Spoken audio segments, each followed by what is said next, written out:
স্বাগত চট্টগ্রাম প্রতিদিনে, সঙ্গে আছি আমি শাহরিয়ার অঙ্কুর।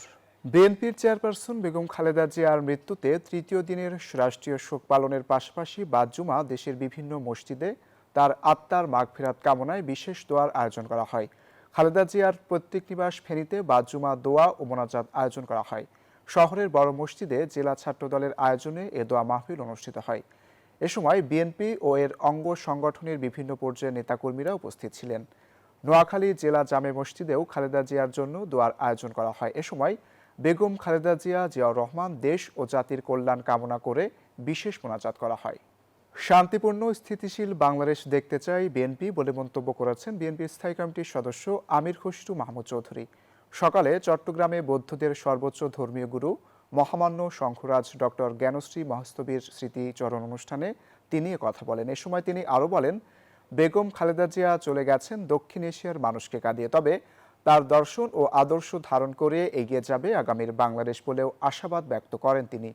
দেশে শান্তি ফিরিয়ে আনতে হবে, সবাইকে ঐক্যবদ্ধ থাকার আহ্বান জানান বিএনপির স্থায়ী কমিটির সদস্য। কোনো বৈষম্য সৃষ্টির কোনো সুযোগ থাকবে না। আমরা সেটাকে ধারণ করে এগিয়ে যাচ্ছি। মৃত্যুঞ্জয়ী মহিষী মহাকাব্য গণতন্ত্রের মা আজকে আমাদের মধ্যে আর নাই, কিন্তু ওনার চিন্তা, ওনার দর্শন, ওনার ভাবনা, রেইনবো নেশনের ধারণা আমাদের হৃদয়ে আমরা ধারণ করেছি। আগামীতে সুষ্ঠু, সুন্দর, নিরপেক্ষ ও অবাধ নির্বাচন অনুষ্ঠিত হওয়ার আশাবাদ প্রকাশ করেছেন বিএনপির স্থায়ী কমিটির সদস্য ও কক্সবাজার ১ আসনে বিএনপি প্রার্থী সালাউদ্দিন আহমেদ। বিকেল 4:30টায় কক্সবাজার জেলা রিটার্নিং অফিসার ও জেলা প্রশাসক কার্যালয়ে মনোনয়নপত্র যাচাই বাছাই কার্যক্রম শেষে সাংবাদিকদের কাছে তিনি এমন আশাবাদ ব্যক্ত করেন।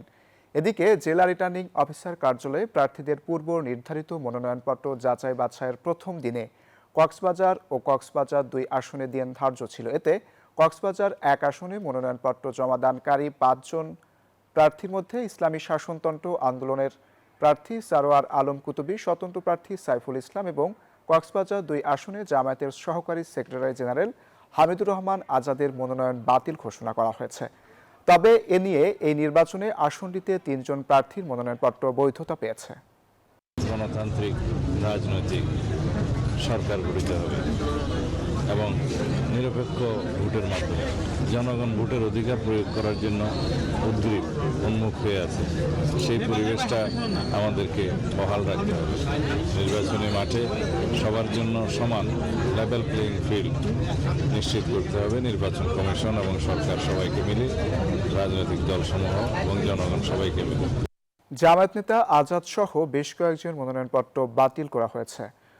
কক্সবাজারে আছেন আমাদের সহকর্মী, সরাসরি যুক্ত হব ইরফানুল হাসানের সাথে।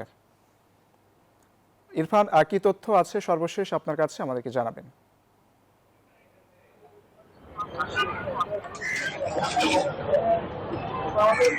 জি, কক্সবাজারে আজকে আসলে একেবারে সারা দেশের মতোই উৎসব মুখর পরিবেশে নির্বাচনের যে আমেজ সেটি শুরু হয়েছে। প্রার্থীদের মনোনয়নপত্র যাচাই বাছাইয়ের যে অনুষ্ঠান সেটি আজকে অনুষ্ঠিত হয়েছে কক্সবাজারের 2টি আসন নিয়ে, কক্সবাজার 1 এবং কক্সবাজার 2। এই 2 আসনেই আসলে দুজন খুব হেভিওয়েট প্রার্থী এখানে প্রতিদ্বন্দ্বিতা করছেন। বিএনপির জাতীয় স্থায়ী কমিটির সদস্য সালাউদ্দিন আহমেদ তিনি কক্সবাজার 1 আসনে প্রতিদ্বন্দ্বিতা করছেন এবং কক্সবাজার 2 তথা মহেশখালী কুতুবদিয়া আসনে জামায়াত ইসলামের সহকারী secretary general HM. Hamidur Rahman Azad এখানে প্রতিদ্বন্দ্বিতা করছেন। আজকে কক্সবাজার 1 এবং 2 আসনের যে সমস্ত এমপি প্রার্থীরা রয়েছেন তাদের নিয়ে এখানে মনোনয়নপত্র যাচাই বাছাই অনুষ্ঠান অনুষ্ঠিত হয়েছে। সেখানে চকরিয়া পেকো আসনে যে 2 জন হেভিওয়েট প্রার্থী জামায়াত ইসলামের প্রার্থী এবং বিএনপির প্রার্থী সালাউদ্দিন আহমেদ দুজনেরই আসলে মনোনয়নপত্র বৈধ ঘোষণা করা হয়েছে। কিন্তু কক্সবাজার 2 আসনে যে প্রার্থীরা রয়েছেন সেখানে আসলে বিএনপির প্রার্থী আলমগীর মোহাম্মদ মাহফুজুল্লাহ ফরিদ তার মনোনয়নপত্র বৈধ ঘোষণা করা হয়েছে। এক পর্যায়ে আসলে বেশ নাটকীয়তায় রূপ নিয়ে জামায়াত ইসলামীর যিনি প্রার্থী আছেন হামিদুর রহমান আজাদ তার মনোনয়নপত্র নিয়ে সেখানে মামলা জটিলতা দেখা দেয় এবং এক পর্যায়ে স্থগিত ঘোষণা করা হয় এবং তাকে বেশ কিছুক্ষণ সময় দেওয়া হয়। তো পরবর্তীতে গিয়ে আসলে মনোনয়নপত্র একেবারে বাতিল ঘোষণা করা হয়। তবে জেলা রিটার্নিং কর্মকর্তা যেটি জানিয়েছেন যে আসলে আগামী 5 থেকে 11 জানুয়ারি পর্যন্ত নির্বাচন অফিসের যে কার্যালয় রয়েছে সেখানে গিয়ে তারা পুনরায় সেটি আপিল করতে পারবেন। এদিকে নির্বাচনের যে মনোনয়নপত্র যাচাই বাছাই চলছে, এটিকে কেন্দ্র করে কক্সবাজারের ভোটারদের মাঝে একেবারে প্রাণোচ্ছ্বাস বিরাজ করছে এবং প্রার্থীদের মাঝেও বেশ উচ্ছ্বাস আর উদ্দীপনা আমরা লক্ষ্য করেছি। আজকে এখানে এসেছিলেন সালাউদ্দিন আহমেদ, তিনি যেটি বলেছেন যে আগামী জাতীয় নির্বাচনে আসলে যে আইন শৃঙ্খলা বাহিনীর পাশাপাশি একটি নতুন বাংলাদেশ হিসেবে এখানে মানুষের যে প্রত্যাশার জায়গাটি রয়েছে, মানুষকে বেশ সচেষ্ট থাকতে হবে এবং বরঞ্চ আইন শৃঙ্খলা বাহিনীকে তারা সহযোগিতা করবেন। তবে জামায়াত ইসলামের যিনি প্রার্থী রয়েছেন, জামায়াতের সহকারী সেক্রেটারি জেনারেল হামিদুর রহমান আজাদ, তিনি জানিয়েছেন যে নির্বাচনের যে লেভেল প্লেইং ফিল্ড সেটি এখন পর্যন্ত তৈরি হয়নি, সেটি নিয়ে তারা বেশ শঙ্কা প্রকাশ করেছেন। তবে কক্সবাজারের যে 4টি আসন রয়েছে, এখানে প্রত্যেকটি আসনে আসলে যে সমস্ত ভোটাররা রয়েছেন তাদের বেশ উচ্ছ্বাস আর উদ্দীপনা আমরা লক্ষ্য করেছি। তারা যেটি বলছেন যে এবারের নির্বাচনে আসলে একটি উৎসবমুখর পরিবেশে নির্বাচন হবে এবং কক্সবাজার যে 4টি আসন সেখানে যেহেতু জামায়াত ইসলামী এবং বিএনপির দুজন হেভিওয়েট প্রার্থী রয়েছেন, এই 4টি আসনকে ঘিরে আসলে মোটামুটি বলা যায় যে এক প্রকার এখানে নির্বাচনী আমেজ বিরাজ করছে। তো এই ছিল কক্সবাজারের যে মনোনয়নপত্র দাখিলের সবশেষ খবরাখবর। ফিরে যাচ্ছে স্টুডিওতে। ইরফান, আপনাকে ধন্যবাদ। আসন্ন ত্রয়োদশ জাতীয় সংসদ নির্বাচনে কুমিল্লা 4 দেবিদ্বার আসন থেকে জাতীয় নাগরিক পার্টি এনসিপি দক্ষিণাঞ্চলের মুখ্য সমন্বয়ক হাসনাত আবদুল্লাহর মনোনয়নপত্র বৈধ ঘোষণা করেছে জেলা প্রশাসক ও জেলা রিটার্নিং অফিসার মোহাম্মদ রেজা হাসান। শুক্রবার বিকেলে মনোনয়ন বৈধ ঘোষণার সময় হাসনাত আবদুল্লাহ ও তার সমর্থকরা জেলা রিটার্নিং কর্মকর্তার কার্যালয়ে উপস্থিত ছিলেন। এ সময় তিনি সুষ্ঠু ও নিরপেক্ষ নির্বাচন নিয়ে শঙ্কা প্রশাসন বিএনপির প্রতি পক্ষপাতিত্ব করছে বলে অভিযোগ তোলেন। এদিকে শেষ খবর পাওয়া পর্যন্ত কুমিল্লায় জামায়াত প্রার্থী সহ 16 জনের মনোনয়নপত্র বাতিল করা হয়েছে। বাংলা একাডেমি ও 21শে পদকপ্রাপ্ত প্রখ্যাত ছন্দের ছড়াকার সুকুমার বড়ুয়ার মৃত্যুতে সাংস্কৃতিক অঙ্গনে নেমেছে শোকের ছায়া। শুক্রবার ভোর 6:55 চট্টগ্রামের রাউজান উপজেলার গহিরায় জে.কে মেমোরিয়াল হাসপাতালে শেষ নিঃশ্বাস ত্যাগ করেন তিনি। দীর্ঘদিন ধরে নানা জটিল রোগে ভুগছিলেন এই ছড়াকার। চট্টগ্রাম থেকে নয়ন বড়ুয়া জয়ের তথ্যচিত্রে ডেস্ক রিপোর্ট। দীর্ঘদিন নানা রোগে অসুস্থ থেকে না ফেরার দেশে পাড়ি জমালেন নন্দিত কবি ও ছড়াকার সুকুমার বড়ুয়া। শুক্রবার সকালে চট্টগ্রামের রাউজানের একটি বেসরকারি হাসপাতালে শেষ নিঃশ্বাস ত্যাগ করেন। তার মৃত্যুতে শোকে কাতর পরিবার, স্বজন সহ সাংস্কৃতিক অঙ্গন। মেমোরিয়ালে নিয়ে আসা হয় রাউজান, তো ওখানে আর কি আজকে ভোর 6:55 বাবা শেষ ত্যাগ করেছে। আগে তো অসুস্থ হইয়া আগে তো প্রথমে বিয়ে হইয়া ডাহা নিয়ে গেছে।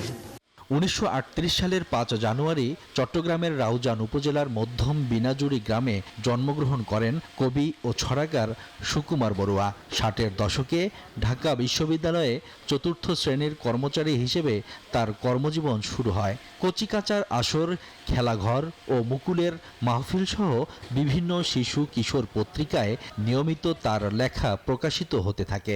21শে পদক প্রাপ্ত পেয়েছে, বাংলাদেশ সরকার ভূষিত, এবং অনেক দেশ বিদেশ থেকে উনি সম্মাননা পেয়েছে। উনি আমাদের বড়ুয়া সমাজের যে লক্ষ্যতরা ছিল, আমাদের একটা অহংকার ছিল, দিনাজুরির কৃতি সন্তান হিসেবে আমরা গর্ববোধ করতাম।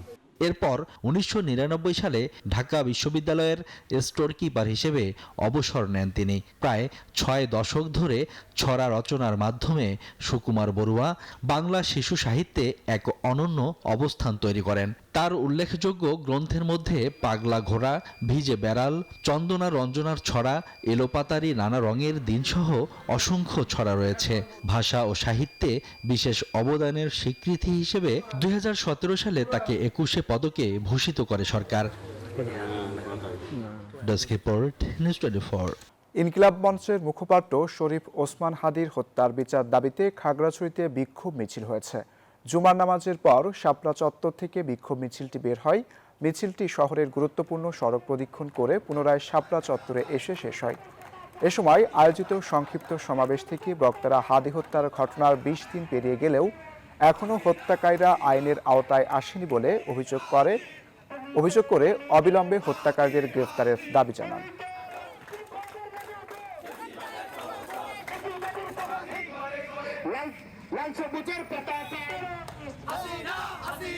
সারা দেশে বাড়তে শুরু করেছে শীতের তীব্রতা। কোথাও কোথাও বইছে মৃদু থেকে মাঝারি শৈত্যপ্রবাহ। ব্যাহত হচ্ছে স্বাভাবিক জনজীবন। ভোগান্তিতে পড়েছেন শ্রমজীবী মানুষ। বেড়েছে গরম কাপড়ের বেচাকেনা। এ নিয়ে আরও খবর জানাতে চট্টগ্রাম থেকে যুক্ত হচ্ছেন সহকর্মী নয়ন বড়ুয়া। জয়, চট্টগ্রামে শীতের প্রভাব কেমন দেখছেন? গরম কাপড়ের বেচাকেনার কি অবস্থা সেখানে? ধন্যবাদ শাহরিয়ার অঙ্কুর আপনাকে। যেহেতু চট্টগ্রামেও কনকনে শীত অনুভূত হচ্ছে, তার কারণে গরম কাপড়ের জন্য কিন্তু আমরা দেখতে পাচ্ছি যারা ক্রেতা এসেছেন তারা কিন্তু ছুটাছুটি করছেন। যেহেতু জহুর হকার্স মার্কেট, এমনকি মার্কেটের সাথে লাগোয়া যে ফুটপাত দেখতে পাচ্ছেন, একেবারে গরম কাপড়ের যে বেচাকেনা জমজমাট শুরু হয়েছে। কিছুদিন ধরে একেবারে বেচাকেনা হয়নি। এখন যেহেতু শীত দিন দিন বাড়ছে, শীতের তীব্রতা, তার কারণে কিন্তু আসলে গরম কাপড়ের খুঁজে কিন্তু বিভিন্ন নিম্ন এবং মধ্য আয়ের মানুষ যারা আছে তারা কিন্তু এই মার্কেটগুলোতে ছুটে আসে। সবচেয়ে বেশি গ্রাম থেকে আসে। একেবারে কম দামের গরম কাপড় এখানে পাওয়া যায়। এমনকি জহুর হকার্স মার্কেট বলতে যে একেবারে গরিবের মার্কেট নামে খ্যাত। এখানে 100 টাকা থেকে শুরু করে 2000 টাকা, 3000 টাকারও গরম কাপড় এখানে পাই। তার কারণে সবাই ছুটে এসছে। একই সাথে যেহেতু আজকে ছুটির দিন, তার কারণে কিন্তু আমরা দেখতে পাচ্ছি তো আজকে সন্ধ্যা থেকেই কিন্তু আসলে একেবারে ফুটপাতেও যারা বিক্রেতা তারা সাজিয়ে রেখেছেন বিভিন্ন গরম কাপড়।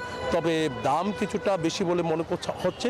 এখানে যারা ক্রেতা তারা বলছেন যে দামটা যদি একটু কম হয় তাহলে সবার জন্য সহজ হতে বলে মনে করছেন। তবে বিদেশ থেকে গাইড ভরে যে কম্বল থেকে শুরু করে অন্যান্য যে গরম কাপড়গুলো আসে, সেই গরম কাপড়গুলো কিন্তু এখানে বিক্রি করা হয়।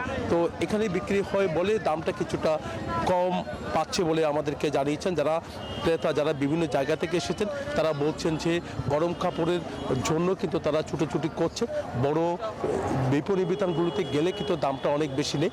তো এখানে সবাই ছুটে এসেছে বলে আমাদেরকে জানিয়েছেন। একই সাথে একটু দেখানোর চেষ্টা করছি যে কম্বলের পাশাপাশি আমরা দেখতে পাচ্ছি বিভিন্ন গরম পোশাক দেখতে পাচ্ছেন। গরম পোশাকের দোকানগুলোতে কিন্তু সবার যে একটা ভিড়, সেই ভিড়টা কিন্তু আমরা দেখতে পাচ্ছি। জ্যাকেট থেকে শুরু করে অন্যান্য যে গরম পোশাকগুলো রয়েছে সব ধরনের পোশাক কিন্তু এখানে আছে। এখানে যারা বিক্রেতা তারা বলছে বেচা বিক্রি জমজমাট হয়েছে, বাড়ছে অনেক বেচা বিক্রি। তবে এখানে যারা ক্রেতা তাদের সমাগম অনেক বাড়লেও কিন্তু দেখা যাচ্ছে দাম কিছুটা কেউ কেউ দাম শুনে কিন্তু হতাশের কথা আমাদেরকে জানিয়েছেন। তবে অন্যান্য যে বিপণী বিতানগুলো রয়েছে সেই বিপণী বিতানগুলো থেকে কিন্তু এখানে ফুটপাত থেকে শুরু করে হকার্স মার্কেটে তো এই গরম কাপড়ের দামটা কিছুটা কম বলে মনে হচ্ছে। এই ছিল আমার এখানকার সর্বশেষ। ফিরে যাচ্ছি স্টুডিও। জয়, আপনাকে ধন্যবাদ। আর এই ছিল নিউজ 24 চট্টগ্রাম প্রতিদিনের সংবাদে। এতক্ষণ সাথে থাকার জন্য ধন্যবাদ।